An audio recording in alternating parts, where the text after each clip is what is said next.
nós estamos abençoados, a gente traz bênçãos sobre a igreja. Aleluias. Pai eterno, nós te louvamos, te exaltamos, ó Deus, nesta noite. Ó Pai, muito obrigado pelo privilégio de estarmos na tua casa. É o melhor local para estarmos, ó Pai, nesta noite, neste momento, é estar reunido com os irmãos, ó Deus, te adorando em espírito e em verdade. Ó Pai, mas nesse instante, ó Deus, que chegou o momento de nós ouvirmos, ó Pai, a resposta do Senhor para as nossas vidas, ouvir a tua palavra. Ó Deus, nós queremos entregar a vida do pastor Anderson em tuas mãos. Ó Pai, servo este escolhido pelo Senhor, ó Pai, para trazer a palavra desta noite, da qual nós pedimos, ó Espírito Santo, que o Senhor venha cobri-lo, em nome do seu Filho amado Jesus Cristo, Pai, que o Senhor venha cobrir o pastor Anderson nesse instante, ó Deus, trazendo sobre ele, ó Pai, a revelação da nossa necessidade nesta noite. Ó Deus, que o Senhor venha também ser com o lar do teu servo, com a esposa, filha, ó Deus, com todos ali que estão ao redor do teu servo, trazendo a bênção sobre eles. Ó Pai, eu acredito na tua providência, Pai. Eu acredito na tua bênção. Ó Deus, que no final desta palavra, toda honra, toda glória e todo louvor continue sendo dado a ti, em nome do teu Filho amado Jesus Cristo. Amém e amém. Aleluias.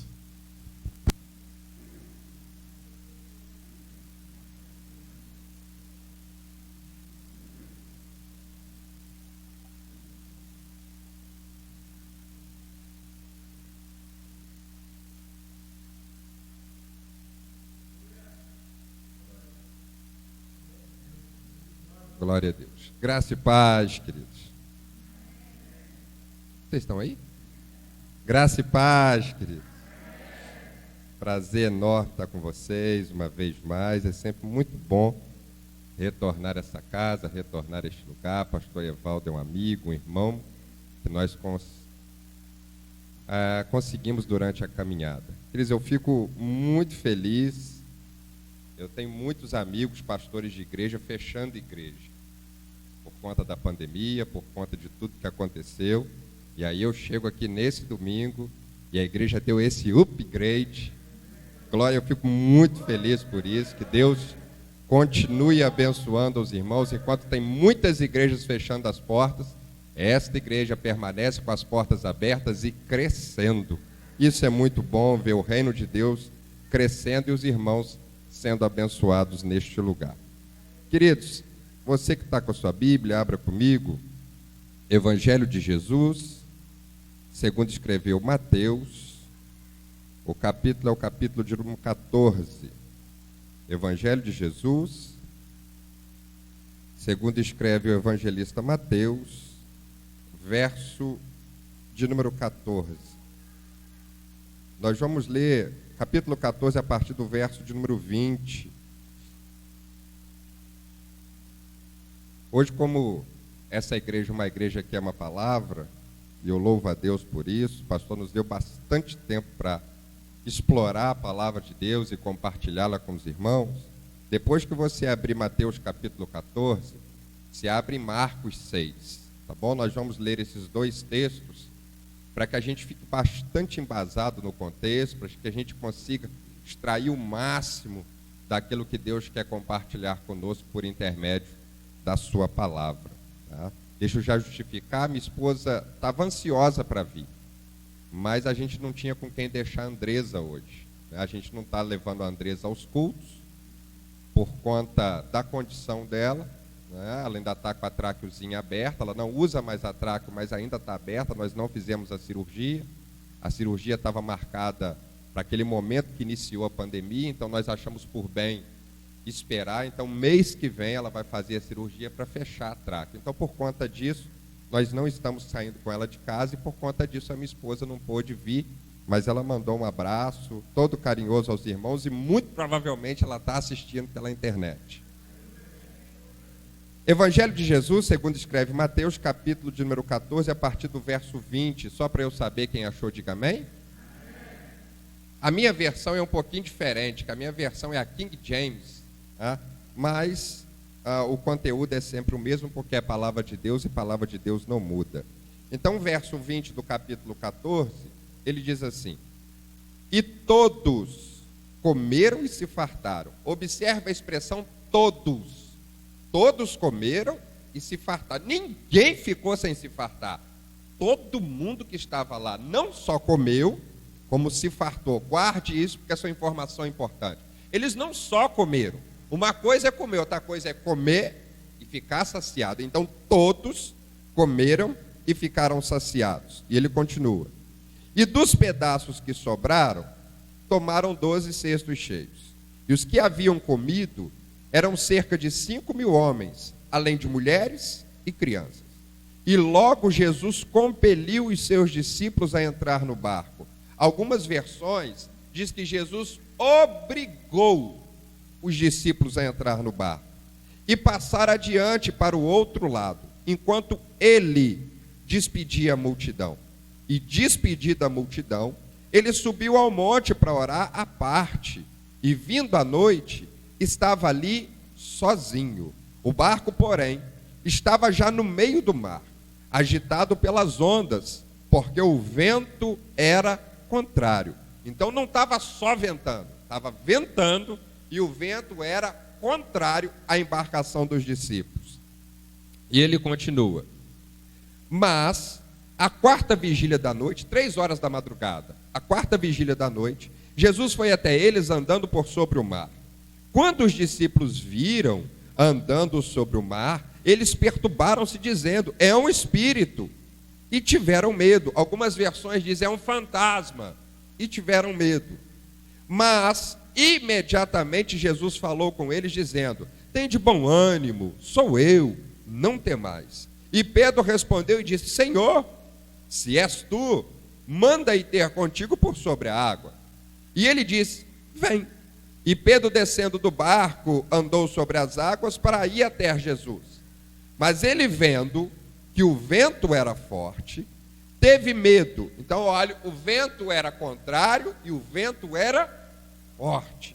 Mas ele continua: teve medo e começou a submergir. Observe a expressão. Se eu perguntasse para você: Pedro afundou, sim ou não? Não, ele começou a afundar. Olha o texto. O texto não diz que ele afundou. O texto diz começando a afundar. Então ele não afundou, não. Ele começou, tá? Provavelmente a água começou a chegar no joelho. Ele estava começando. Ele não afundou totalmente, não. Ele não chegou a beber água.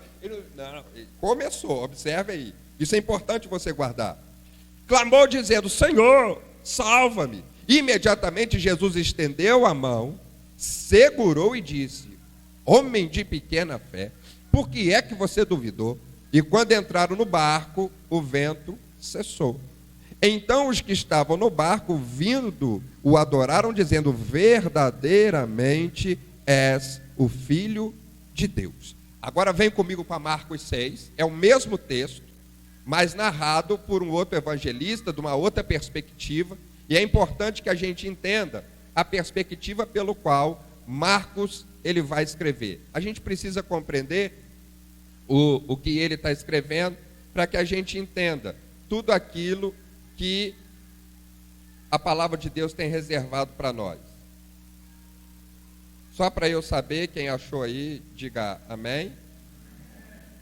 Marcos capítulo de número 4. Só para a gente entender. Desculpa, eu abri no 6 e falei 4, né? Tá, capítulo de número 6, nós vamos ler a mesma passagem, só para a gente compreender o que estava acontecendo aqui. Olha só comigo o verso de número 45 em diante. Imediatamente, olha a expressão, obrigou. Mateus disse compeliu. Agora Marcos está dizendo, obrigou os seus discípulos a entrar no barco e passar adiante, para o outro lado. Verso 46. E tendo despedido, foi ele para o monte orar. Ao anoitecer, o barco estava no meio do mar, e ele sozinho em terra. E viu-os fadigados a remar, porque o vento lhes era contrário. Pela quarta vigília da noite, aproximou-se deles andando sobre o mar, que queria passar-lhes adiante. Eu quero só destacar o verso 48, que Mateus não fala especificamente desse detalhe, Marcos diz que quando Jesus sobe para o monte, do monte ele vê os discípulos. Olha o verso 48, Jesus sobe para o monte para orar, e do monte ele consegue ver os discípulos sendo açoitados pelas ondas do mar. Então, de posse desses dois textos, eu quero que você compreenda aquilo que Deus quer compartilhar conosco nessa oportunidade. Eu hoje estou meio devagar, eu estou cansado. Eu prego todo dia. Então, eu estou meio cansado, então não relevo, tá bom? Eu estou mais devagar um pouquinho, mas eu tenho certeza que Deus vai falar comigo. Queridos, quando a gente olha para o capítulo 14 de Mateus, é sem dúvida um dos textos que você está cansado de ver, está cansado de ler, está cansado de ouvir. Eu acredito, sem sombra de dúvida, que você já ouviu uma pregação com base nesse texto. Você já cantou música composta com base nessa passagem. Talvez você mesmo já tenha pregado com base nesses versículos que acabamos de ler. Mas hoje eu quero olhar com você para esse texto e não olhar a sua magnitude, a sua amplitude, a sua totalidade, mas olhar para alguns detalhes desse texto. E a partir desses detalhes, a gente vai entender o que Deus quer compartilhar conosco. Entender as aplicações que a palavra de Deus faz na minha vida e na sua. A gente tem que entender o contexto de que tudo isso está acontecendo. Mateus fala desse episódio, Marcos fala e João fala. Quando você lê João 6 também vai falar desse episódio. A gente precisa entender o cenário em que Jesus entra nesse capítulo, antes de operar esse milagre da multiplicação dos pães e dos peixes, e também de fazer com que o vento cessasse, com que a tempestade acalmasse. Queridos, nesse episódio, João Batista acabou de morrer. Cabeça para um lado, corpo para o outro, foi degolado, decapitado. Então entenda que João Batista era o percussor de Jesus. Pensa naquele homem que diria: eis aí o cordeiro que tira o pecado do mundo. Eu vos batizei com água, mas ele vai batizar vocês com o Espírito. Então é um homem que vai anunciar a vinda, a chegada do Messias. Por isso ele é seu percussor. Mais que isso, eles são primos de algum grau.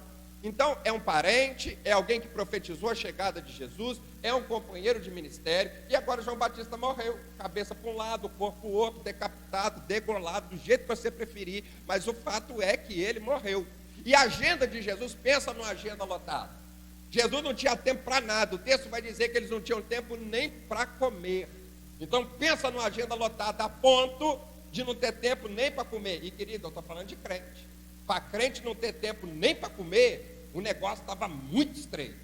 E estava muito estreito a agenda de Jesus. A multidão andava atrás dele porque também queria ouvir as palavras que ele tinha para compartilhar e principalmente experimentar os milagres que ele tinha para fazer.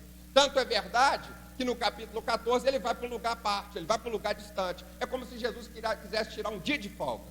Ele está dizendo: não, hoje nós vamos tirar um dia de folga, hoje nós vamos para longe, hoje nós vamos para um lugar distante, hoje nós vamos espairecer a cabeça, hoje nós vamos dar uma relaxada, hoje nós vamos colocar a perna para cima. Jesus sobe no monte, e quando ele sobe no monte, a multidão está chegando. Porque a multidão ficou sabendo para onde ele ia e foi todo mundo atrás. Então, quando Jesus pensou que ia ficar na tranquilidade, relaxado, de boa, a multidão apareceu. E quando a multidão apareceu, ele já anteviu o problema, que a multidão ia ficar faminta. Ele multiplica pães e peixes e abençoa a multidão. E nós lemos que todo mundo comeu e todo mundo ficou satisfeito. Existe uma diferença de comer, para comer e ficar satisfeito. Tem hora que a gente só suja a boca, mas nós não fica satisfeito.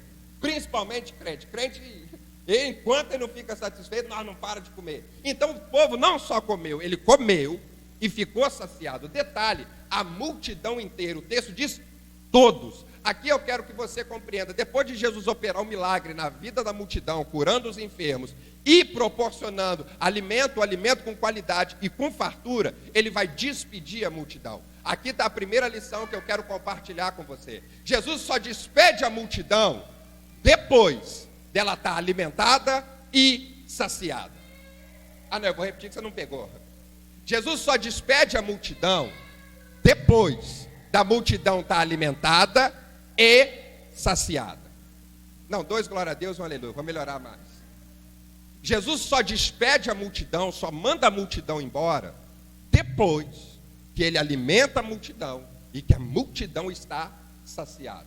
O que eu quero que você entenda e aprenda é que Jesus não despede ninguém de mão vazia. Ele nos despede alimentado e saciado. E detalhe, ele não dispensa alguns alimentados e alguns saciados. Ele despede todo mundo alimentado, saciado, completo, na plenitude daquilo que ele tem para oferecer. O que eu quero que você compreenda é que as portas da igreja vai fechar, o culto vai terminar, nós retornaremos para nossa casa, mas eu creio num Deus que está neste lugar e que vai nos despedir de mão cheia, transbordando, saciado daquilo que ele tem para nos oferecer nesta noite. Eu e você, nós não vamos voltar para o nosso lar, para a nossa casa, para a nossa família, da mesma maneira que a gente veio. Nós vamos voltar alimentados, saciados, cheios, repletos e completos daquilo que ele tem para oferecer para a minha vida e para a sua. Eu e você vamos voltar diferente da maneira que viemos, porque o meu Jesus não despede ninguém de mão vazia. 2, aleluia, glória a Deus. Vou melhorar mais para você não perder a chance de glorificar a Deus. Não importa o jeito que você veio, o que importa é como você vai voltar. E essa multidão veio faminta, essa multidão veio cheio de fome, mas voltou para casa saciado e completo pelaquilo que Jesus ofereceu. Porque tem gente que veio pelo caminho, enquanto saiu de casa, veio pelo caminho e pediu: Senhor, eu preciso. Fala, move hoje eu quero ver algo diferente da sua parte. E agora Jesus está respondendo a oração que você fez pelo caminho. Você vai voltar, não do mesmo jeito que você veio, mas você vai voltar diferente, alimentado, saciado e repleto daquilo que eu tenho para oferecer. Então Jesus só despede a multidão depois de ter alimentado e saciado ela, porque Jesus não despede ninguém de mão vazia. Você nunca vai ver na Bíblia alguém chegando perto de Jesus, diante de um problema, e saindo da presença dele com o mesmo problema que chegou. Você vai ver o cego chegando cego e voltando vendo. Você vai ver o surdo chegando surdo e voltando ouvindo. Você vai ver o coxo chegando coxo, pegando a cama e levando ela embora. Ele vem sobre a cama e depois ele leva a cama embora. Você vai ver uma mulher com fluxo de sangue e vai ver ela voltando curada.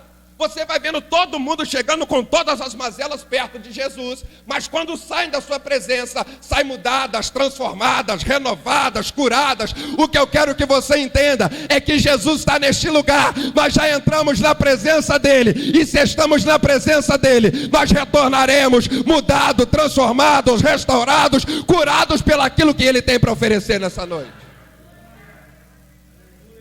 Aí depois de fazer os milagres para a multidão, alimentar, curar, ele vai despedir. E querido, ele vai despedir a multidão aqui.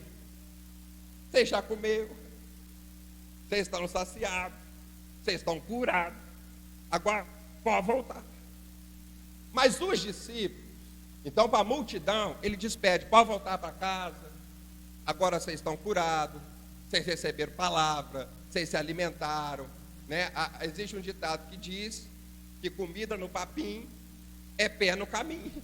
Jesus colocou comida no papim do povo e falou: pé no caminho, agora pode voltar. Mas para os discípulos, o que ele diz? Entra no barco e passa, atravessa o lago.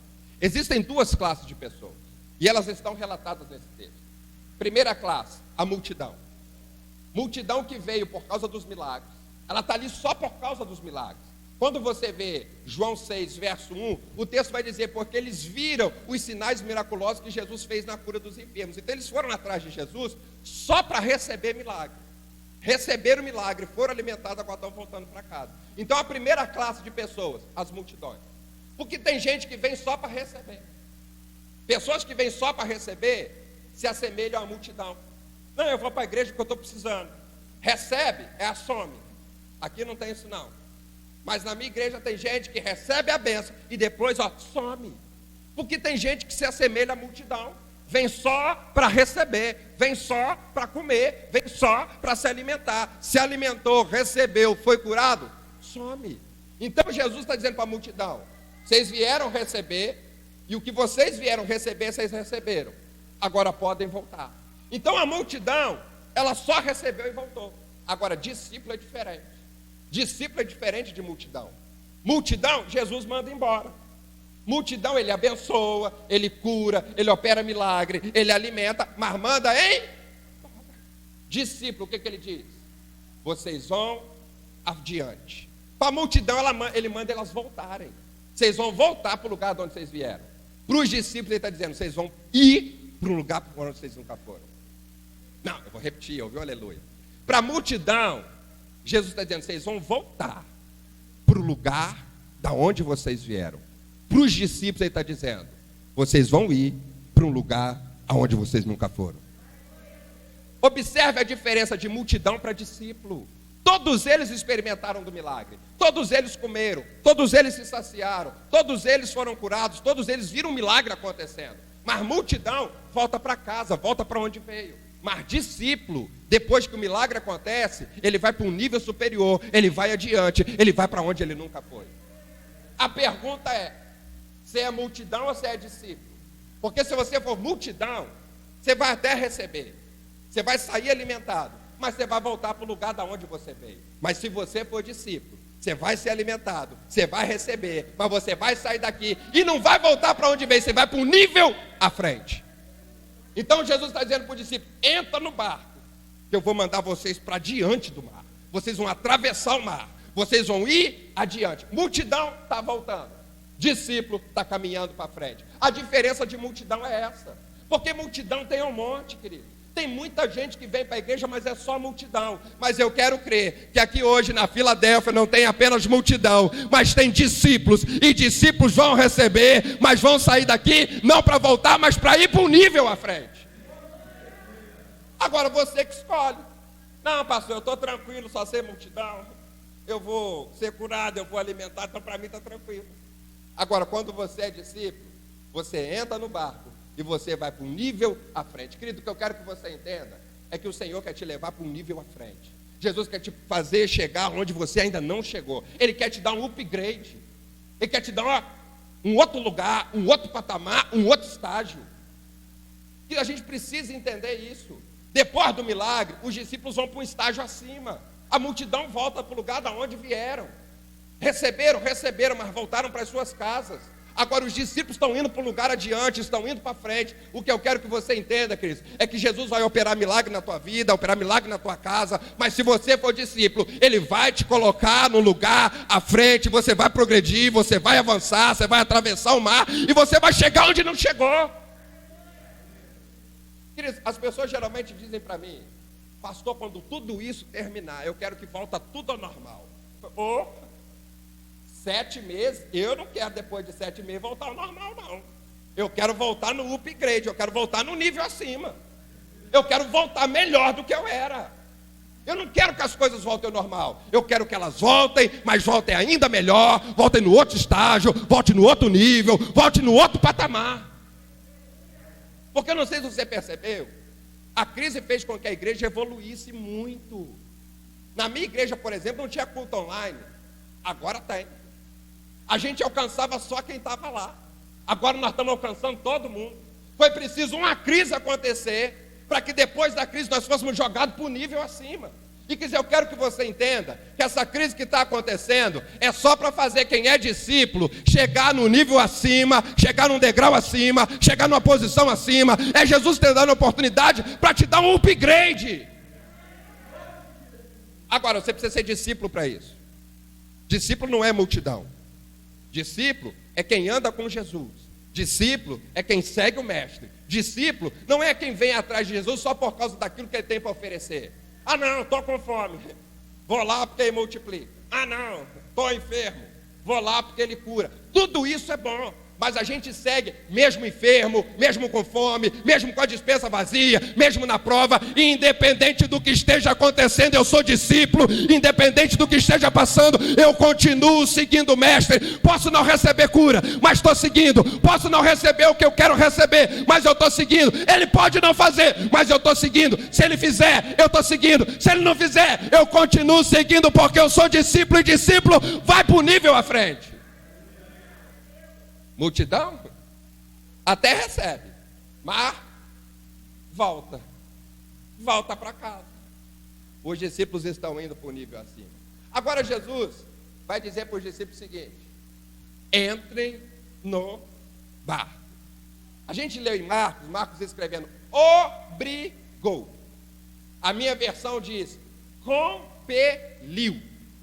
Em outras palavras, Jesus está obrigando os discípulos a entrar. Agora eu pergunto, se Jesus está obrigando, você acha que eles queriam ir? Não, eu vou repetir. Se Jesus está obrigando, você acha que os discípulos, não, Jesus, nós vamos sim. Estamos ansiosos para atravessar o mar. Deve ser uma paisagem, uma vista. Deve ser bom. Os discípulos não querem ir, não. Por isso Jesus está obrigando eles. É como se Jesus fizesse igual a minha mãe para ir para a escola. Você vai, pela orelha. Você vai. Eu falo, mas mãe, eu não quero. Mas você vai, porque você não tem que querer. É mais ou menos o que Jesus está fazendo. Jesus está pegando a orelhinha de Pedro. Pedro, você vai. João está dizendo, nós vamos, Pedro. Não, eu não vou. Não, eu não vou. Jesus está obrigando os discípulos a entrar no barco. É como se Jesus pegasse na orelhinha de Pedro, porque Pedro é o líder, falou, você vai. Querendo ou não, você vai. A Bíblia vai dizer que quem compeliu, ele está obrigando os discípulos a entrar no barco. Ou você vai, ou você vai. É igual a minha mãe. Ou você vai, não tem outra. Então Jesus obrigou, guarde isso, Jesus obrigou os discípulos a entrar no barco. Se obrigou porque eles não queriam entrar. Agora, Cristo, guarda isso aqui. Jesus obriga os discípulos a entrar no barco. E logo depois vem uma tempestade. Aí você pergunta, pastor, mas eles não obedeceram? Obedeceram. Mas por que eles estão na tempestade? Pastor, eles não obedeceram Jesus? Obedeceram. Por que é que a tempestade veio? Eu quero que você entenda que tem tempestade que vem na nossa vida porque a gente está sendo desobediente. Jesus falou para não ir, você foi, aí encontrou a tempestade. Mas tem tempestade que vem quando ele manda a gente ir. Qual é o segredo, pastor? O segredo é, se você não obedecer, tem tempestade. E se você obedecer, tem tempestade também. Porque a tempestade faz parte da vida, irmão. Aí você pergunta, pastor, qual é a vantagem então? A vantagem é que quando você desobedece, você passa na tempestade sozinho. Mas quando você é obediente, Jesus desce do monte, caminha na água, só para fazer a tempestade da sua vida cessar. Agora você escolhe se quer enfrentar a tempestade na desobediência ou na obediência. Lembra que o salmista diz no Salmo 23, ainda que eu ande pelo vale da sombra da morte, eu não vou temer, porque tu estás comigo. O que o salmista está dizendo? Eu sei que eu vou passar no vale da sombra da morte, mas eu tenho uma certeza, que mesmo eu passando por lá, o Senhor vai estar comigo. Eu não vou temer, porque a tua presença é real, é notória, é manifesta na minha vida. Eu vou passar pelo vale, mas eu vou passar de mãos dadas com o Senhor. O Senhor vai estar comigo no vale. Então os discípulos estão sendo obedientes e mesmo assim estão enfrentando a tempestade. Porque tem gente que acha que tempestade é pecado. Não, está na tempestade. Pecou. Isso aí é pecado escondido. Pastor, estou passando um vento. Aí parece alguém, está no vento, porque pecou. Igual os discípulos, quando olham para o menino, Senhor, quem é que pecou? Ele ou seus pais? Aí Jesus vai dizer, ninguém pecou, nem ele, nem os pais. Isso aí é para que o poder de Deus se aperfeiçoe, apareça, seja manifesto na vida dele. Então eu quero que você entenda que quando você obedece, você pode até passar na tempestade, mas essa tempestade é só para que o poder de Deus se manifeste na sua vida, na sua casa e na sua família. Você não está na tempestade sozinho, tem um Deus caminhando sobre a água, na sua direção para acalmar o vento, acalmar a tempestade e entrar com providência na sua vida. A gente precisa entender isso aqui. Aí ele despede os discípulos entram no barco, a contra-vontade, porque eles não querem entrar. Eu imagino Pedro, porque Pedro é 880. Pedro é um camarada meio nervoso. Não, ele não é igual ao João. João é um amoroso, que deita a cabeça no ombro de Jesus e pergunta, pai, quem haverá de te trair? Pedro não. Lembra lá no Getsemane, quando os soldados vão pegar Jesus, Pedro arranca uma espada e corta a orelha do soldado. Que daí só corta a orelha porque ele erra o golpe. Você acha que Pedro mirou na orelha do menino? Ele queria arrancar a cabeça do menino fora. Mas porque ele errou o golpe, porque não manejava bem a espada, ele acertou só a orelha, mas ele queria arrancar a cabeça do menino fora. Porque Pedro é 880. Quando Jesus está lavando os pés dos discípulos, Pedro olha e fala: o meu pé, o Senhor não lava.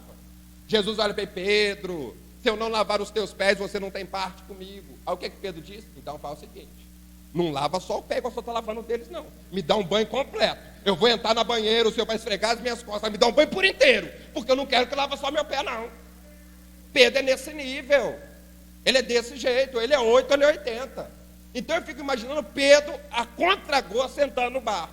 Ele dizendo lá: não queria estar aqui. Não era para eu estar aqui. Quando o vento começou a soprar, aí então que ele começou. Eu falei que eu não queria vir. Eu falei que eu não queria entrar, tá vendo? A gente foi seguir, a gente foi... Irmão, a minha mente vai longe. Eu fico imaginando Pedro discutindo com os outros 11. Eu falei que não era para a gente vir. Bom, vocês vieram. Vocês entraram, eu tive que entrar também. Agora nós estamos aqui, na madrugada, ventando, vento forte, vento contrário. A gente está quase afundando. Estamos no desespero, porque todo mundo entrou. Eu não queria entrar. É nesse nível. Aí Jesus manda os discípulos, mas Jesus não vai com ele. O texto diz que Jesus vai para o monte. Olha Jesus. Agora imagina a cabeça de Pedro. Está vendo? Ele não veio. Ele foi para o monte. Ele não está aqui não. Ele mandou nós entrar, mas não veio. Ele subiu para o monte. Querido, quantos de nós não faz isso? Quantos de nós diante da tempestade a gente não reclama? Aí me pôs aqui, né? Eu estou vendo. O senhor pode não estar, mas eu estou vendo onde o senhor colocou. Mais ou menos é isso que Pedro está vendo. Ele não veio. Ele mandou nós vir, mas ele não veio. Ele subiu lá para o monte. Ele está lá no monte sozinho, de boa, orando. E nós aqui na tempestade, enfrentando o vento forte e contrário. Só que Marcos vai dizer que lá de cima, Jesus estava... Não, vou repetir isso aqui. Jesus não está no barco, mas lá de cima, ele está contemplando a aflição dos discípulos em meio à tempestade. Vou melhorar mais. Primeiro, porque Jesus sobe para o monte e vai orar. Guarde isso aqui. Pastor, por que é que Jesus foi orar ao invés de acalmar a tempestade? Simples. Antes de acalmar a tempestade, Jesus primeiro foi orar. Não, você não pegou, vou repetir.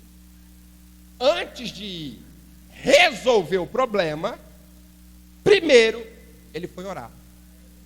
2 aleluia, vou melhorar mais. Antes de tentar enfrentar o problema, primeiro ele foi orar. O problema nosso, querido, é que quando o problema vem, a gente já quer encarar ele. A gente já quer partir para cima do problema. O problema aconteceu, a gente parte para cima dele. A gente quer enfrentar ele, a gente quer lutar contra ele, a gente quer resolver o problema. Jesus está ensinando uma lição preciosa. Antes de partir para dentro do problema, primeiro vai orar. Antes de você querer vencer o problema, primeiro vai orar. Antes de você querer encarar o problema de frente, primeiro vai orar. Antes de você querer resolver o problema com a sua própria força, primeiro dobra o joelho e vai orar. Mas o nosso problema não. O problema veio. A gente quer partir para o fight com ele. A gente quer entrar no ringue com ele. A gente quer resolver o problema logo. Mas Jesus está ensinando, vai resolver. Mas primeiro, dobra o joelho para orar. Jesus sabia que tinha uma tempestade vindo. Ele manda os discípulos. E agora ele está indo orar. Antes de acalmar a tempestade, primeiro Jesus está indo orar. Querido, se Jesus, que é Jesus, antes de acalmar a tempestade, ele vai orar, imagina eu e você.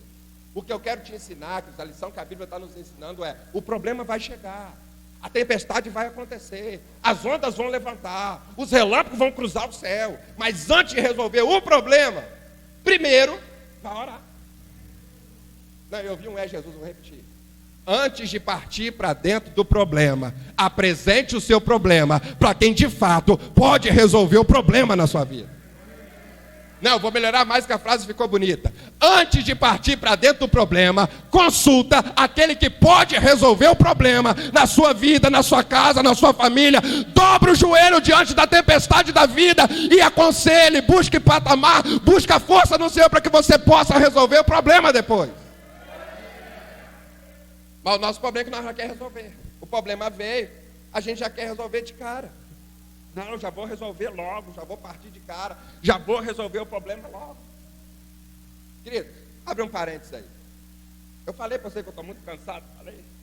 De vez em quando, assim, quando eu fazer uma frase mais de efeito, você sentir de Deus, você aplaude ao Senhor, que é o tempo de eu tomar uma água, e nós não perdemos o embalo, tá? Que aí você me ajuda, tá bom? Então eu vou voltar, vou falar com mais efeito de novo, só para ver se você pega o ritmo e a gente engrena aí, tá bom? Fecha um parênteses. Queridos, o que eu quero que você entenda é que a tempestade vai levantar, as ondas vão vir, o vento vai soprar, mas antes de encarar a tempestade de frente, partir para dentro dela, primeiro, dobra o joelho, vai orar, vai buscar conselho daquele que pode resolver o meu e o teu problema, porque todo problema começa a ser resolvido, é na oração.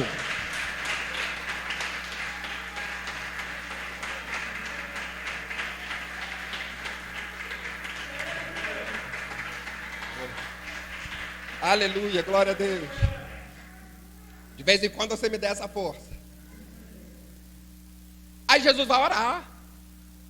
E Marcos diz que do monte ele vê os discípulos aflitos.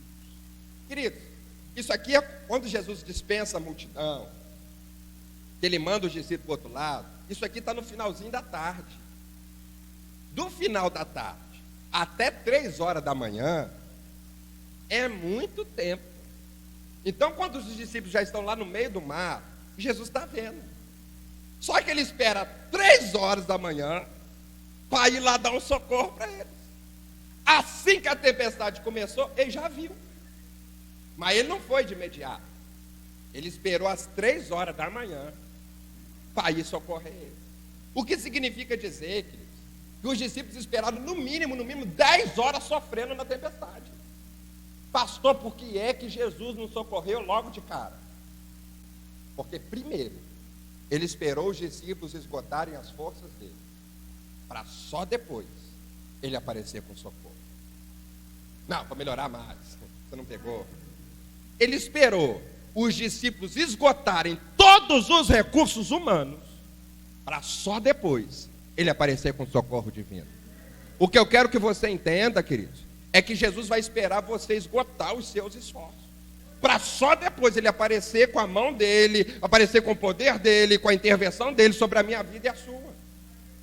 Porque tem gente que acha que não precisa fazer nada. Não, tempestade, Jesus vai acalmar, eu não tenho que fazer nada, eu só vou dar uma orada. Ei, queridão, enquanto você não esgotar as suas forças para tentar resolver a tempestade, ele não aparece. Porque quando termina o nosso agir, quando termina a nossa força, é nesse momento que Jesus aparece com a força e o poder dele para nos sustentar e nos ajudar. Então ele não faz o que a gente precisa fazer. Vou repetir. Ele não faz o que a gente precisa fazer. Ele esperou os discípulos usar todos os recursos dele, para só depois ele aparecer. O que eu quero que você entenda é que você precisa usar o recurso que você tem, para só depois você contar com o auxílio do Senhor. Porque Deus trabalha em parceria com a gente, irmão. Tem gente que quer colocar tudo na conta de Deus. Não, o Senhor não socorre, o Senhor não faz, o Senhor não intervém. Calma aí, você está fazendo a sua parte. E só para você entender isso aqui, a gente precisa orar? Lógico que precisa. Eu não estou tirando o poder da oração, muito pelo contrário. Eu creio no poder da oração, a oração de um justo pode muitos seus efeitos. Eu creio que Deus ouve as nossas orações. A Bíblia diz que Ele não está com o ouvido tampado, nem com as mãos recolhidas, que não possa nos ouvir e nem nos atender. A Bíblia nos ensina que a oração tem muito poder, e a gente precisa recorrer ao poder da oração. Ela pode muito em seus efeitos. Eu não estou tirando o poder da oração, muito pelo contrário. Agora eu quero que você entenda que a gente tem que orar e tem que fazer a nossa parte. Por isso, na palavra oração, ela termina com ação. A gente ora, mas a gente precisa agir. Só para você entender isso aqui. Tinha um jovem na igreja, já tem pelo menos uns 5 anos. Menino bom, 22 anos, casado. Ele estava desempregado. E eu vi aquele menino em todos os cultos. Terça-feira de manhã, ciclo de oração. Está o abençoado lá. Terça-feira à noite, culto de ensino. Está o abençoado lá. Quarta-feira à tarde, culto de oração, está ele lá. Quinta-feira à noite, culto de libertação, está ele lá. Sexta-feira de manhã, culto de oração, está ele lá. Domingo de manhã, escola bíblica dominical, está o menino lá. Domingo à noite, culto público, está ele lá. Segunda-feira, no seminário, estava ele. Tudo que você pensar que tinha na igreja, aquele menino estava. E foi assim, irmão, durante 2 anos, sem perder um culto. Um dia ele marcou uma hora comigo no gabinete, falou: pastor, eu posso trocar uma ideia com o senhor? Eu falei: pode, pai. Vou marcar. Marquei com ele, recebi ele lá na igreja. Sentei, nós oramos. Ele sentou, eu falei: qual é o seu problema? Conte para mim aonde é a sua dor. Aí ele começou: pastor, eu estou vindo em todos os cultos. Eu estou vendo, eu te vejo em todos os cultos. Eu sei que você está vindo em todos os cultos da semana, isso é bênção. Ele falou: pastor, eu estou vindo porque eu estou precisando de uma bênção. Eu falei: mas o que foi? Ele falou: pastor, eu estou desempregado há 2 anos. Eu falei: que isso, mano? 2 anos? 2 anos, pastor. Eu falei: mas você já entregou currículo aonde? Aí ele: como é que é? Eu falei: currículo, você já entregou aonde? Ele: qual o nome, pastor? Eu falei: currículo. Você já entregou aonde? Ele falou: não, pastor, eu nem sei o que é isso. Eu não entreguei em lugar nenhum, não. Eu falei: varão, vai ali no meu computador, tem um modelo ali, monta um currículo para você, imprime umas 10 e vai entregar amanhã, segunda-feira. Aí ele fez, imprimiu 10 folhinhas e foi embora. Começou a entregar durante aquela semana. Passou 2 semanas e todo feliz, falou: pastor, Deus abençoou, conseguiu emprego. Eu falei: varão, está vendo? Não bastava só você orar, a porta já estava aberta. A sua oração fez a porta abrir. O que precisava era só você entrar. Então precisava de uma parte sua. Você precisava fazer alguma coisa. Você precisava colocar a sua fé para funcionar, colocar em ação, trabalhar, andar, bater perna, entregar para que Deus pudesse abrir. Agora tem gente que tranca dentro de casa e quer que Deus abra as portas para ele. Tem varão solteiro que se tranca no quarto e está orando há 200 anos para uma esposa. Querido, se você não sair de casa, vai ficar difícil você conhecer alguém. Eu estou sendo boca de Deus para alguém aí, né? Se você não sair, vai ficar difícil. Pastor, estou precisando de um emprego. Querido, se você não correr atrás, não entregar currículo, vai ficar difícil abrir. Deus quer abençoar, Deus quer fazer, mas Ele precisa de uma parte nossa. A gente precisa fazer alguma coisa. Só para você compreender isso, há 2 anos, acho que eu já contei isso aqui, mas vou contar de novo. Paulo diz: não canso de dizer as mesmas coisas que a segurança a vocês. A Andressa estava com atraco ainda. 2 anos atrás, marquei com ela, marcamos uma consulta com a filha do doutor Alberto Isaac. Ela também é cirurgiã pediatra, mas ela não era a médica da Andressa. Era porque o doutor Alberto Isaac estava de férias, viajando. A gente marcou uma consulta com ela, só para ela ver agaço da Andressa. Não era nem catraco, era cagaço, só para ela dar uma olhada. Entramos no consultório e eu já vinha orando para a Andressa tirar a traca. Tinha 4 anos que eu estava orando. Senhor, tira, move, abençoa. 4 anos orando. Levei aquela dia no consultório. Naquele dia eu falei: vou colocar minha fé para funcionar. Falei: doutora, a senhora não pode tirar a traca da Andressa, não? Ela olhou para mim, a minha esposa olhou de volta. Eu fiquei num sanduíche, a médica olhando daqui, minha esposa olhando daqui, me fuzilando com os olhos. Falei: doutor, tirar a traca. Ela falou: pai, tirar eu posso. Se o senhor autorizar, eu tiro aqui e agora. A minha esposa já começou a chorar aqui. Ela está me ouvindo em casa. Ela já começou a chorar aqui. Falei: não tira. Eu falei: vai tirar. Falei: não, vai tirar. Falei: não. Falei: minha filha, aquieta seu coração, o pai está on, fica na sua aí. É comigo. Aquieta seu coração. Falei: doutora, então tira. A minha esposa começou: não, então interna. Eu falei: doutora, se internar, é quantos dias? Ela falou: 3.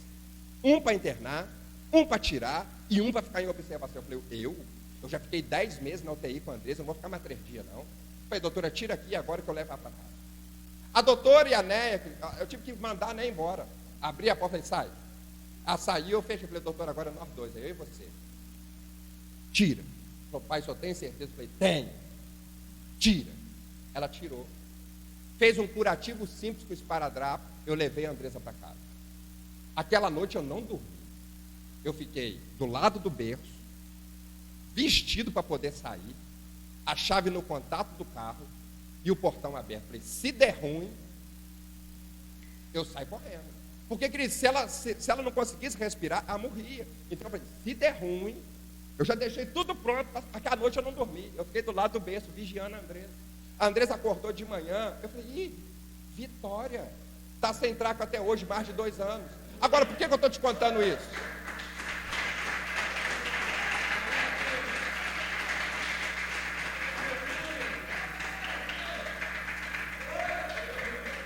Por que eu estou te contando isso? Eu já estava orando.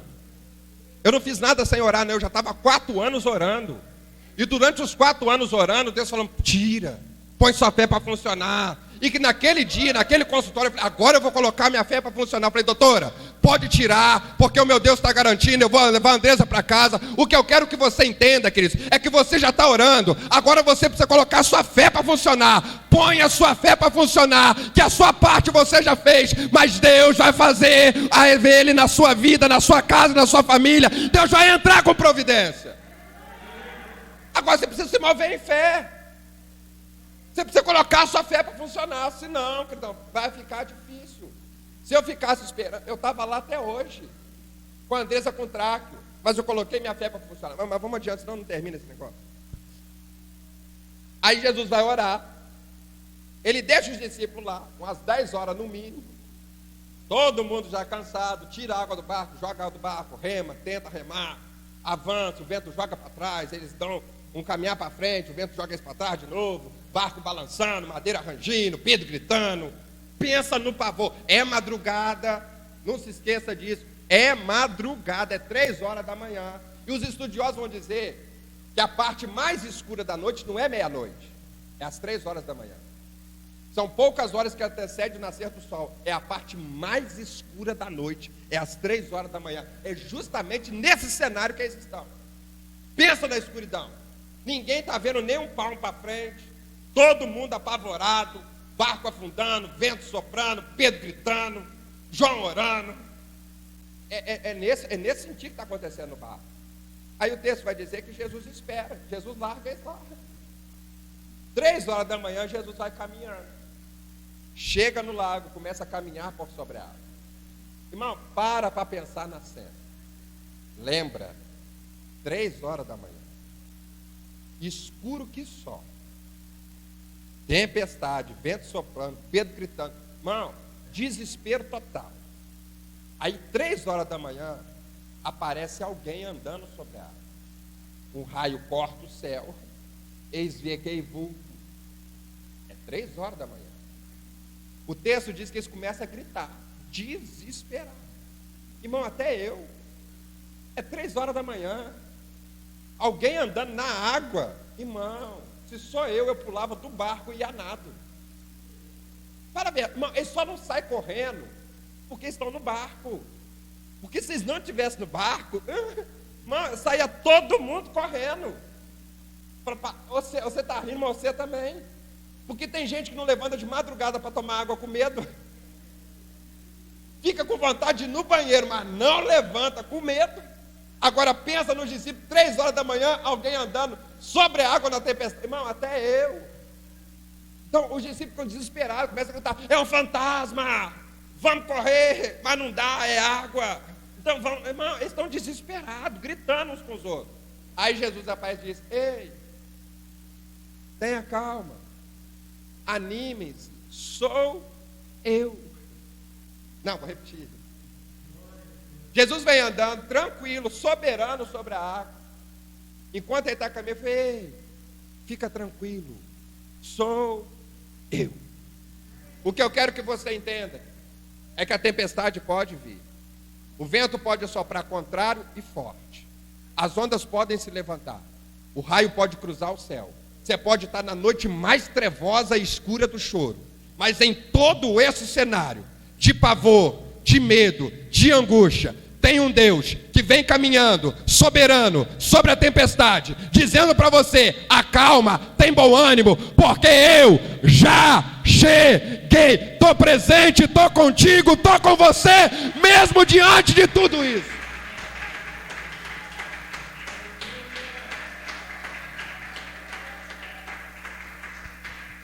Jesus está dizendo para você, ei, fica tranquilo, cheguei, estou aqui, apareci, estou presente, estou com vocês, eu estou contigo. Eu vi lá do monte a aflição de vocês, o que eu quero que você entenda. é que Jesus já viu a sua aflição, já viu a sua tempestade, já viu o seu pavor, já viu a sua angústia, já viu a sua oração. Tem um Deus no céu assentado num alto e sublime trono, contemplando a minha vida e a tua. Você pode pensar que não tem ninguém vendo, ninguém enxergando, mas o meu Deus já enxergou, já viu você no meio desse mar, dessa tempestade, e está saindo para intervir com socorro, com mão forte, para acalmar a tempestade e o vento da sua vida. A gente precisa crer nisso, querido. Está difícil, mas tem um Deus vendo. Está soprando, contrário e forte, mas tem um Deus vendo. Tem problema, mas tem um Deus vendo. A gente precisa crer nisso, que Jesus já viu. Se ele está no alto monte aqui vendo os discípulos, hoje ele está assentado à destra do Pai, enxergando a minha e a tua tempestade, e uma hora ele aparece para intervir, socorrer e acalmar o vento na minha vida e na sua. A gente precisa é crer nisso. Você não está sozinho, tem um Deus comigo e com você, fica tranquilo. Por isso Jesus aparece. É como se Jesus estivesse cantando: fica tranquilo, não se desespere. Fica tranquilo, estou aqui, cheguei. Aí Pedro, ao ouvir Jesus dizendo: sou eu, fica tranquilo. Aí ele fala o seguinte: só para garantir, se é o Senhor mesmo, faz-me ir ter contigo por sobre a água. Pedro mais ou menos está dizendo: eu achei muito top o Senhor andando sobre a água, eu quero experimentar esse negócio também. E se é o Senhor mesmo, me faz ir ter contigo por sobre a água. Querido, é o Senhor. Olha a complexidade do pedido. Ninguém nunca pediu isso na Bíblia. Pedro foi a primeira pessoa a pedir. Tamanha complexidade do pedido. Ninguém andou sobre a água a não ser Jesus e Pedro. É o Senhor mesmo. Querido, é o mar complexo dos milagres, é esse aqui. Querido, então Pedro faz um pedido extremamente complexo. Observe que o pedido dele é: ele não diz eu quero ir ter contigo. Porque se ele dissesse eu quero ir ter contigo, Jesus diz, vem nadando. Mas ele pede: eu quero ir ter contigo por sobre a água. Pedro é específico. Tiago escreve que a gente não recebe porque a gente não sabe pedir. Se Pedro pedisse quero ir ter contigo, ele ia nadando. Mas ele pede: eu quero ir ter contigo por sobre a água. Eu estou sendo específico. Eu quero experimentar desse milagre, eu quero experimentar esse sobrenatural na minha vida, eu quero experimentar isso. O pedido é extremamente complexo. E se o pedido é complexo, a gente tende a pensar que a resposta também é complexa. Porque para todo pedido complexo, exige uma resposta complexa. Para quem é pai, para quem é mãe, o menino faz aquelas perguntas complexas para você. E você, de cara, você tem que responder com a pergunta extremamente complexa, que não é nem para responder, é para confundir. Não é verdade? Então, se Pedro faz um pedido complexo, ele está esperando uma resposta complexa. Provavelmente Jesus vai mandar eu virar 2 cambalhotas, dar 3 pulinhos. Não, Jesus, o que Jesus responde? Vem. Pedro pede: me faz ir ter contigo por sobre a água. Jesus, vem. Não, vou melhorar. Eu quero ir ter contigo por sobre a água. Jesus do outro lado: quer vir? Vem. Jesus responde com uma palavra só: vem. Pedro faz um pedido complexo, Jesus responde monossilabicamente: vem. Quero ir, quer vir? Vem. Eu vou melhorar, eu quero que você compreenda isso aqui. O seu pedido pode ser extremamente complexo, mas o que Jesus está respondendo é: dê só um passo de fé, vem. Só tira o pé do barco, é simples, vem. Coloca a sua fé para funcionar, dê o primeiro passo, vem.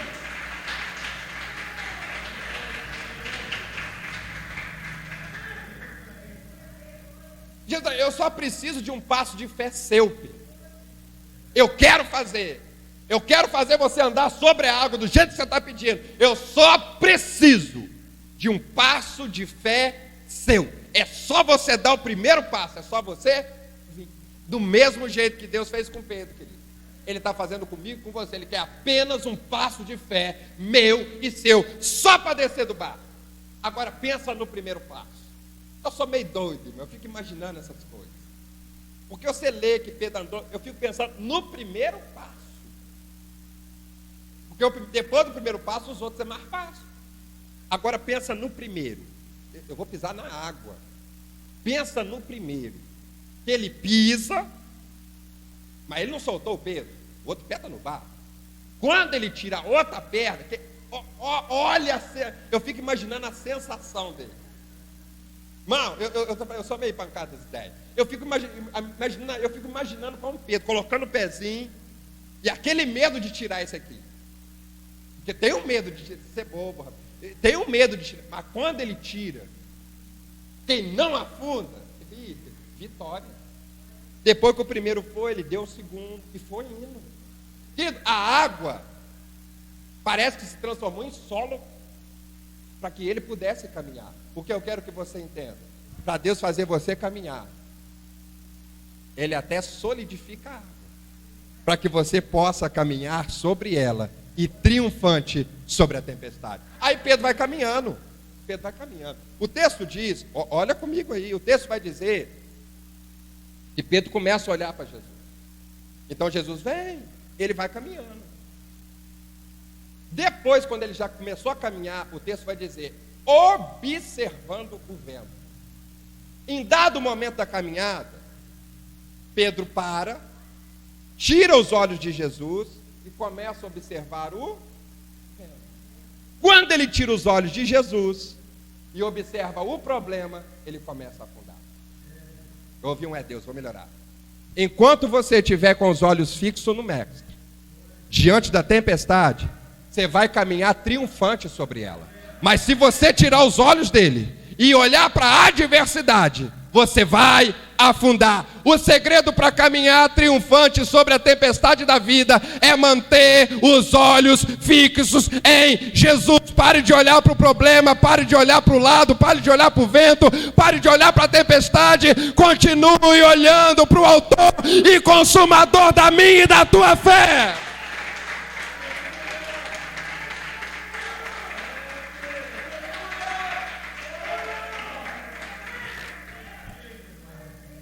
O problema de muita gente é que as pessoas estão olhando para a tempestade. Mano, falou mal de mim, eu estou nem aí. Eu estou olhando para o Mestre. Pastor, estão falando mal do Senhor. Ó, minha cara de preocupado. Eu estou olhando para o Mestre. Pastor, estão levantando calúnia contra o Senhor. Pode levantar. Eu estou olhando para o... Não, me ajuda aí, me ajuda aí. Pastor, estão falando mal do Senhor. Estou nem aí. Eu estou olhando para o... Pastor, o senhor não sabe o que fulano disse. Estou nem aí. Eu estou olhando para o... Pastor, não te deram a paz do Senhor. Eu não estou nem aí. Eu estou olhando para o... Não importa o que esteja acontecendo ao teu redor, continue olhando para o Mestre, mesmo diante da tempestade, deixa o vento soprar, olhe fixamente para Jesus em meio à tempestade da vida. Porque se a gente parar para olhar o problema, você deixa de olhar para Jesus. O problema de muita gente é que ele sai da igreja porque ele deixou de olhar para Jesus. Tanta gente que passou, vou sair da igreja, por quê, varão? Pastor, sabe, eu não estou me sentindo bem. Falei, vai olhar para Jesus, abençoado. Pastor, vou sair da igreja, a igreja tem muito problema. Falei, porque você não está olhando para Jesus. Enquanto você estiver olhando para Jesus, você não vai enxergar problema, porque você está olhando para Ele. E nele não há defeito, nele não há problema. Querido, você está olhando para Ele. Então, em meio à adversidade, olhe para Ele. Muita gente, pastor, o senhor está com medo da pandemia? Eu falei, pandemia? Eu sei que ela está aí, eu sei que ela está matando, mas eu estou olhando para Jesus. Eu estou com os olhos fixos nele. Eu estou firmado nele. A tempestade está aqui, mas eu estou olhando para Ele. Está soprando aqui, mas eu estou olhando para Ele. Eu não estou dizendo que não vai doer. Está doendo aqui. Está mexendo comigo aqui, está incomodando, estou chorando, mas continuo olhando para lá. Porque no momento que Pedro tira o olhar de Jesus e olha para a tempestade, ele começa a afundar. Antes estava vindo triunfante. Passarela Fashion Week, ó, só desfilando sobre a água. Mas quando ele tira os olhos de Jesus e olha para a tempestade, ele começa a afundar. Quer caminhar soberano sobre as tempestades da vida? Continue olhando para Jesus, o autor e consumador da sua fé. Mas para caminhar para o fim. Aí Pedro começa a afundar. Vai afundando. O texto diz que ele afunda. O texto diz, começando a afundar. Ele já faz uma oração. Senhor, dá um help, me socorre, me ajuda. Então ele não afundou ainda, ele começou a afundar. Ele já está fazendo uma oração. Senhor, me ajuda. Imediatamente Jesus estende a... Olha comigo. O texto vai dizer que Jesus estendeu a mão. Estendeu a mão. E aí quando você vê o verso de número 29, que ele vai dizer, Pedro vem, descendo do barco, andou sobre as águas, para ir até Jesus, mas vendo o vento, que era forte, teve medo, e começando a submergir, clamou dizendo, Senhor, me salva. Imediatamente Jesus estendeu a... Olha, observe, imediatamente. Assim que Pedro ora, que ele começa a afundar, ele, Senhor, me socorre, me salva. Jesus estende a... Só depois é que Jesus vai dar uma bronca. Depois Jesus diz, homem de pequena fé, por que é que você duvidou? Então primeiro Jesus estende a mão, depois ele dá uma bronca. O que eu quero que você entenda é que a gente tem um problema muito sério. Primeiro a gente quer dar bronca, e só depois a gente quer estender a mão. Isso se estender. Jesus está nos ensinando, se alguém estiver afundando, deixa a bronca para depois. Primeira coisa, estende a mão. Porque a gente é mestre em acusar. Fulano caiu, fulano afundou. E a gente começa a julgar. Estende a mão primeiro. Depois você dá a bronca. Eu não estou dizendo que não é para dar a bronca, que não é para corrigir, que não é para apertar, que não é para ensinar. Eu estou dizendo que estende a mão primeiro. Levanta primeiro. Depois você repreende. Lembra de quando Paulo está pregando e Eutico cai da janela? Cai lá no chão, como morto. Se fosse hoje, irmão, hoje, pensa em hoje, tinha uma galera fazendo uma cela.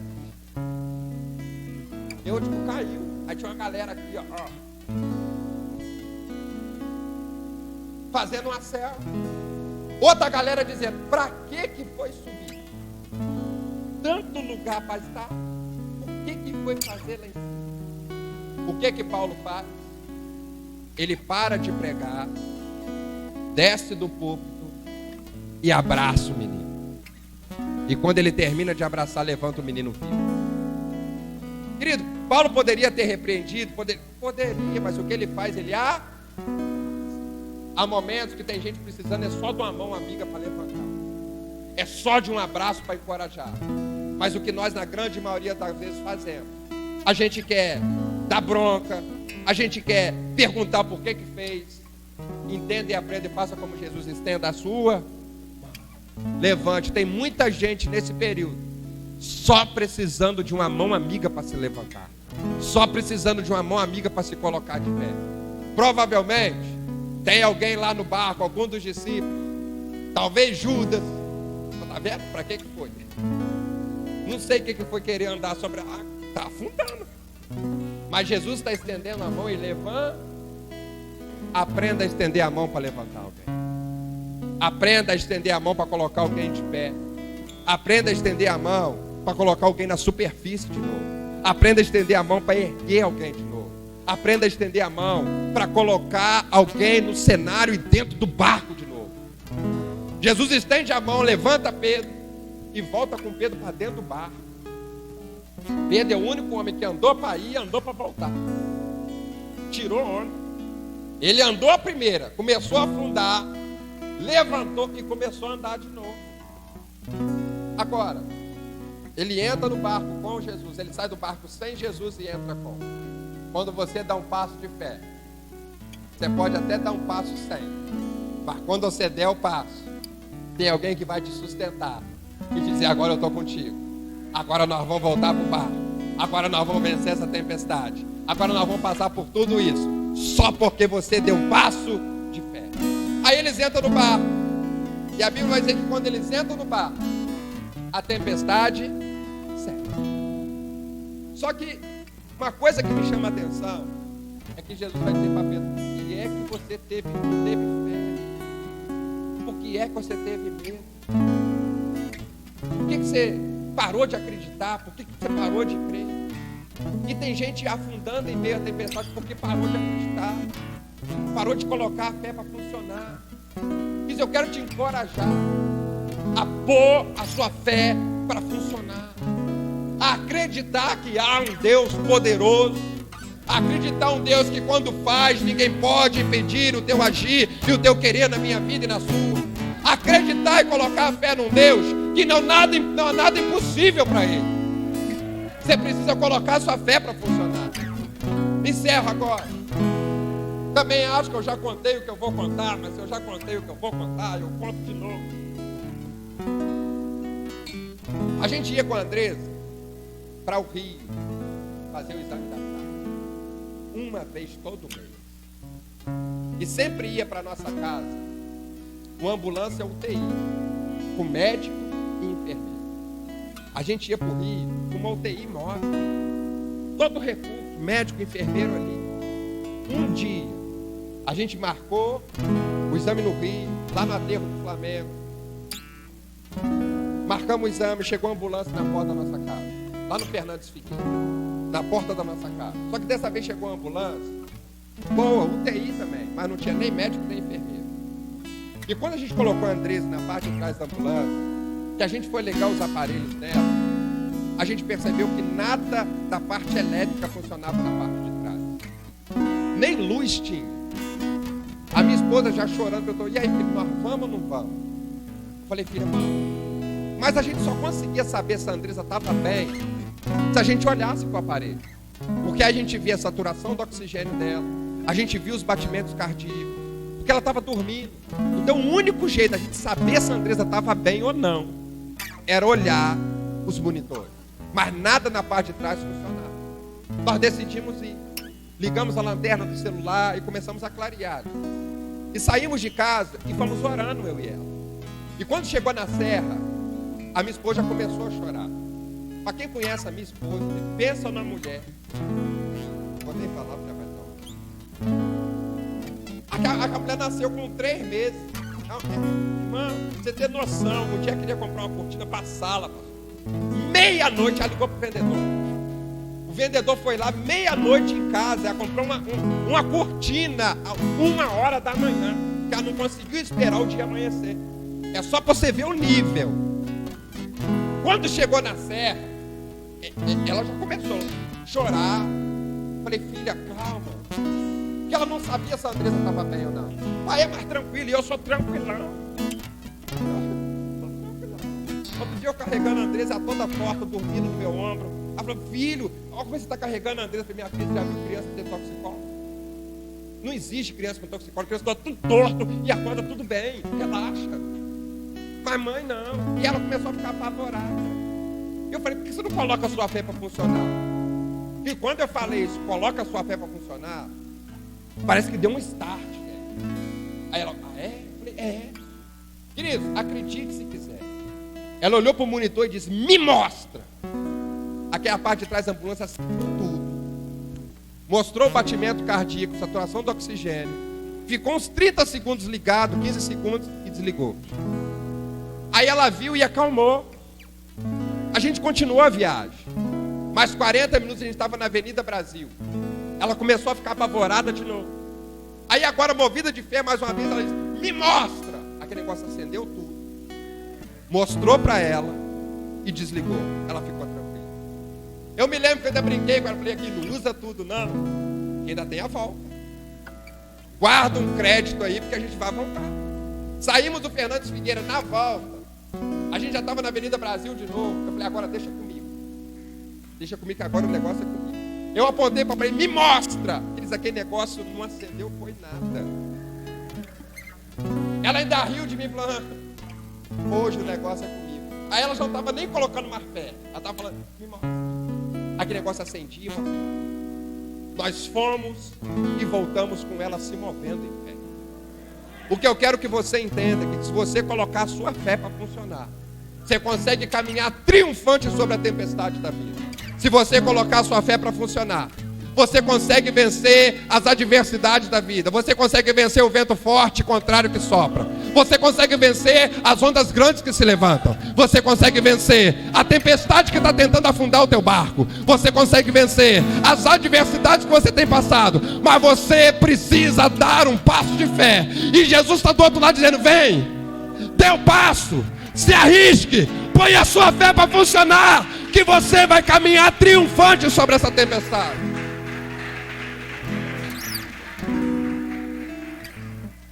Com a permissão do pastor, se coloque de pé, fecha agora.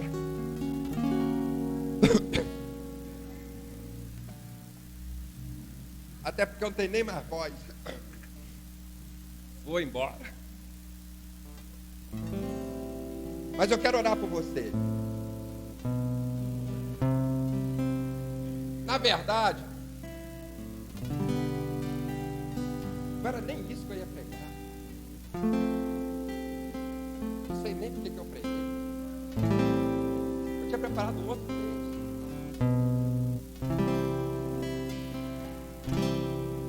E enquanto eu pregava, eu quero orar por você. Eu quero que você coloque a sua fé para funcionar. Eu quero orar para Deus te cuidar. E eu vou ser muito específico aqui. Vou ser muito específico. E se diante daquilo que eu falar for você, eu queria que você fizesse um sinal com a mão, porque eu quero orar por você. Talvez não dê para você vir aqui à frente, mas se der, que vai fazer também. Às vezes tem mais de uma pessoa, mas eu quero orar por você, eu quero orar por cura, né? Tem alguém aqui que sente um formigamento do lado direito? Vem pelo braço e acontece do lado direito. É um formigamento que acontece aqui, ó, nos membros superiores da mão. Cadê você? Cadê você?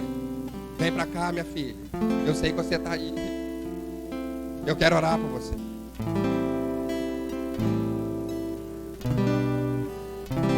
Tem uma outra pessoa aqui que sente palpitações, taquicardia, o coração acelera. Você já foi no médico. Cadê você? Eu quero orar por você. O seu coração do nada dispara. Cadê você? Deixa eu esperar muito tempo, não, vem. Faz um sinalzinho com a mão, eu quero orar por você. Aonde está você? Não sai daqui sem receber, não, porque eu sei que você está aí. Eu sei que você está aí. E você já sentiu isso à noite. Cadê você? Seu coração disparou. Aonde está você? Não demora, não. Faz um sinalzinho que eles não querem ir na frente, não. Então faz um sinal com a mão. Não perde a bênção, não, que eu sei que você está aí. Seu coração acelera. Você fica até sem ar. Cadê você? Aonde está você? Eu vou te esperar. Eu vou te esperar. Eu vou voltar a você daqui a pouco. Tem uma outra pessoa aqui que não é dor de coluna. Não confunda dor. Estou sendo específico. Não é dor da coluna. É uma queimação aqui na lombar. Queima. Não é dor. É uma queimação. Cadê você? É uma queimação na lombar.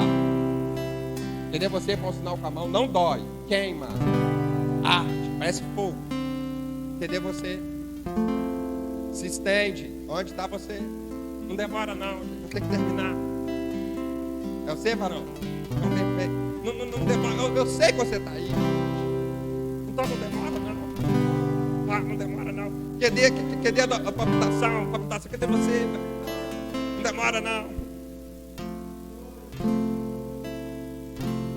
Tem gente aqui, querido, que não está conseguindo dormir. Está sofrendo de sono. Cadê você? Vem pra cá, não demora, não. Você tem passado noites acordado. Às vezes você acorda pela madrugada. Você está cansado, mas o sono parece que vai embora. Cadê você? Aonde está você? Querido, põe a sua fé para funcionar. Eu vou te aguardar. Aonde está você? Cadê você? Onde está você? Faz um sinalzinho com a mão. Você está aí. Eu vou orar por quem veio. Eu sei que você está aí. Eu vou orar só por quem veio. Porque você precisa colocar a sua fé para funcionar. Querido, eu estava numa... Deixa eu terminar. Eu estava numa campanha. Quando eu vou falando, você cria coragem, vem. Eu estava numa campanha em Volta Redonda, na igreja do meu amigo pastor Eduardo, lá no Caí. Eu estava orando por cura lá. Até que veio um menino com câncer. Falou, pastor, ora por mim. Ontem falou, qual é o seu problema? Falou, pastor, tenho câncer. E na mesma hora, eu pensei, eu não falei, mas eu pensei. Eu não estou nesse nível, não. Câncer. Eu não cheguei nessa fase ainda. Mas eu falei, vou lá. Mas eu orei não crendo. Vou ser sincero com você. Eu orei aquela oração e disse, não vai rolar nada, não vai acontecer nada. Passou a semana seguinte, o menino chegou e falou, pastor, o médico falou que eu estou curado. E na mesma hora que ele falou que eu estou curado, ele já olhou para mim e disse, aqui, o Senhor mandou dizer para o Senhor que quando o Senhor orar, é para o Senhor orar não duvidando. Eu falei, naquele dia eu ainda tomei um tapa. O que eu quero que você entenda é que coloca a sua fé para funcionar. Coloca a sua fé para... Eu estou te esperando ainda, não demora não. Entender? Pastor, meu coração acelera. Eu sinto que meu coração acelera do nada. Entender você? Então eu vou orar para quem está aqui. Quem está aqui eu vou orar. Tem mais alguém que quer oração? Hã? Mas ninguém quer não? Mas ninguém quer oração não? Tem uma jovem lá atrás. Vem pra cá, minha filha, chorar pra você. Oração e canja de galinha. Não vai falar pra ninguém. Se você no final falar que quer orar por mim, na hora eu vou ir. Ser bobo, perder oração, perco não. Tem 3 coisas na vida que eu não perco: convite, uma refeição, café, almoço, janta e ceia. Você falar que quer me dar dinheiro, eu venho também. E oração. É 3 coisas que eu não rejeito. Não dá para rejeitar. Então estenda as suas mãos, eu quero orar por essas vidas aqui. Para que Deus possa te abençoar, para que Deus possa curar, para que Deus possa intervir, para que Deus possa mover na sua vida. E eu creio, querido, que eu sirvo um Deus Todo-Poderoso, Criador dos céus e da terra. Já vem mais uma jovem. Tem mais, não perde não, irmão. Não faz eu ficar insistindo, não. Eu não gosto de insistir. Se tem, vem. Não perde a oportunidade, não. Tem coisa na vida que não volta. Uma das coisas que não volta é oportunidade perdida. Esse culto aqui nunca mais vai ter outro igual. Pode ter outro muitas vezes melhores, mas esse aqui é hoje. Esse culto é para quem está aqui hoje. Esse momento Deus preparou para quem veio aqui hoje. Essa palavra foi direcionada para você que veio aqui hoje. Então, se você crê que há um Deus todo-poderoso, que há um Deus criador dos céus e da terra, que há um Deus que está te dizendo que vir, vem, porque você vai andar triunfante sobre a tempestade da vida. Isso, estenda suas mãos para cá. Oh Deus,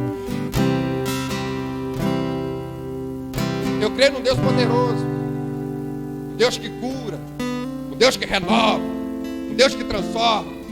Tem uns irmãos ali já me ajudando. Isso, me ajuda aí. Eu creio que pode muito em seus efeitos a oração do justo. E eu creio que Deus vai mover sobre a sua vida hoje. Você vai voltar para casa alimentado, saciado, não da mesma maneira que você veio, mas transformado pelo poder de Deus. Eterno Deus, soberano, maravilhoso, eterno e glorioso Pai, a tua palavra foi pregada e a tua palavra jamais volta vazia. Antes, ela opera o propósito pelo qual o Senhor a enviou. E eu sei, Pai, que nós estamos enfrentando a tempestade na vida, mas eu sei que nessa noite o Senhor está nos convidando apenas para vir, apenas para dar um passo de fé, porque através desse passo o Senhor vai mover, o Senhor vai abençoar, vai abrir janelas dos céus. Então eu lhe peço, abençoa os teus filhos aqui nesta noite. Pai, entra com providência, entra com cura, toca desde a planta dos pés até a última ponta do fio de cabelo. Pai, move na vida do teu povo. Transforma, Senhor. Que a tua bênção, que a tua graça, que a tua unção, que o teu poder seja derramado sobre a vida deles agora, Pai. Que onde quer que eles estejam, eles sintam o teu poder e a tua mão tocando. Sinta a tua mão invadindo. Sinta a tua mão poderosa sobre a vida deles. Pai, que essa noite seja uma noite de cura, de renovo, de transformação. Pai, eu creio que o Senhor se faz presente neste lugar. A tua presença é notória, é real, é manifesta. Então opera no nosso meio. Transborda a tua graça, a tua unção, o teu poder. Abre as janelas do céu sobre este lugar. Derrame uma bênção sem medida, recalcada, sacudida, transbordante sobre a vida do teu povo, Pai. Para que nós possamos caminhar sobre as tempestades da vida, triunfantes, porque o Senhor é Deus. Então cura, Pai, abençoa, liberta, transforma, restaura, muda, Pai. É o que eu te peço, Senhor. Te agradeço, crendo na nossa vitória, em o nome de Jesus. Amém. Que Deus te abençoe, Cris, rica, poderosa, abundantemente, em nome do Senhor.